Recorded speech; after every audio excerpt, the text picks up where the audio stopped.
to my review of NXT that aired on the 30th of October. Yeah, my beard's getting a bit scraggly. Yeah, I'm a bit worried about this recording. I recorded it off Sky Plus. And Raw went to 1:15 in the morning. So, unless this is going to be a 15-minute shorter version of NXT, I think I'm going to miss the last match, so I might have to do dubious means to see the end of it. But we'll get to that bridge when we get there.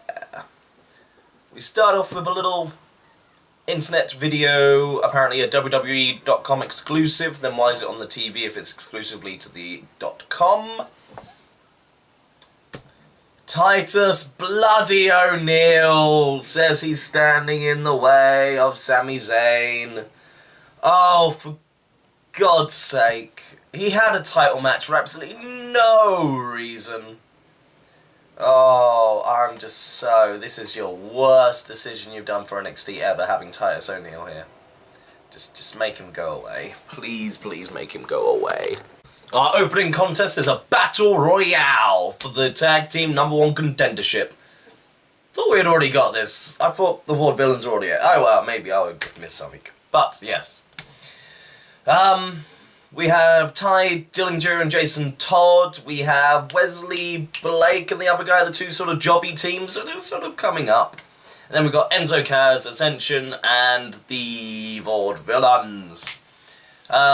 It's that weird rule where if you eliminate one person, both teams have to leave.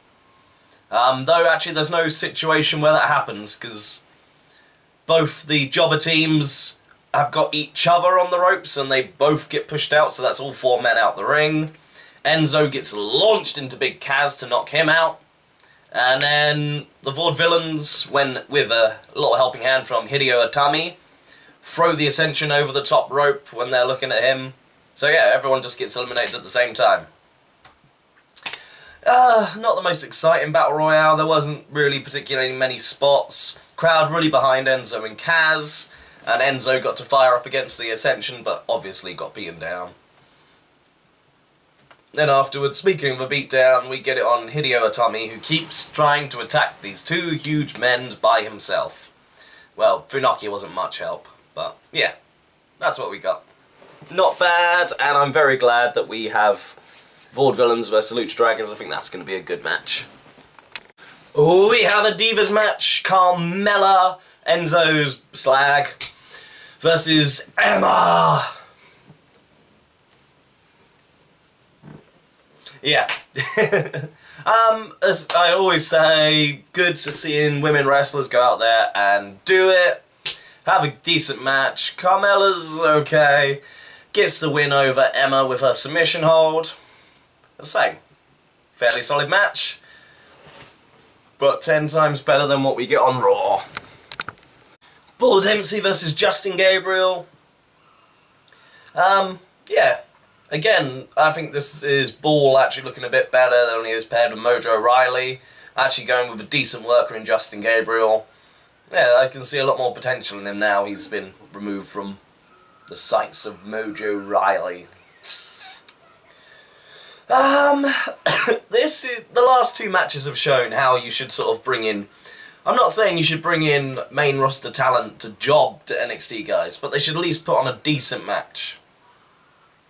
And especially your #1 contender should not be losing to a jobber on Raw, from Raw.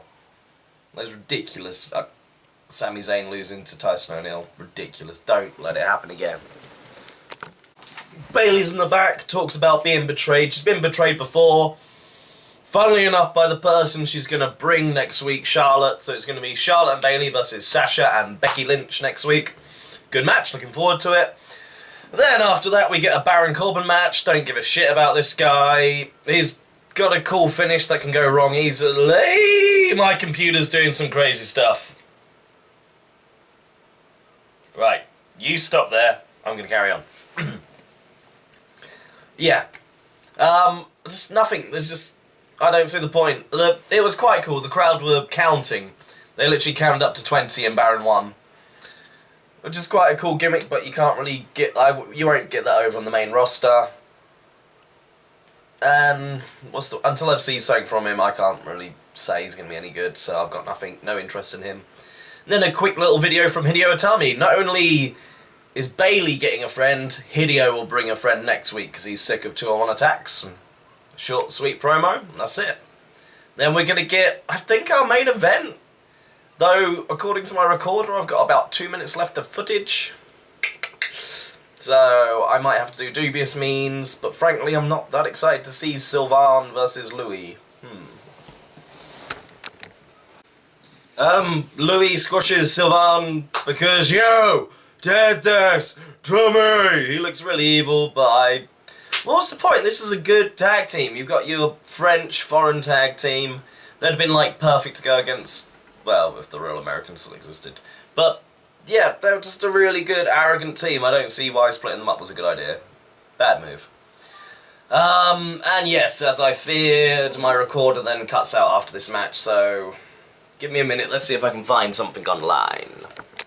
Well, I can't find the full match, but WWE has the highlights, which involve an exploder suplex into the corner on Titus O'Neil.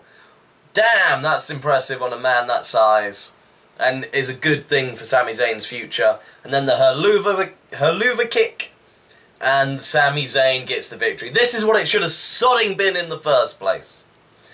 But yeah, really good. And then Tyler Breeze pops up his pretty little head and says he's standing in the path because his #1 contendership got turned into like a fatal 4-way. This makes sense.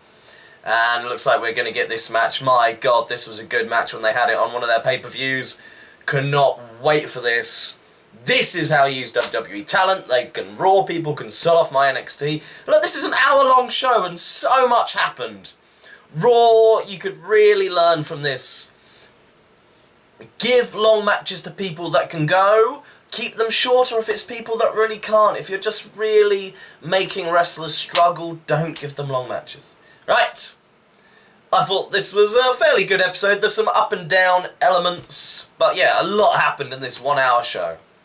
So, let me know your thoughts and opinions. And until next time, check out my Facebook page. I don't have a link to it. It's in the description below. And like, subscribe, and TTFN. And thank God, hopefully Titus O'Neil is gone for good!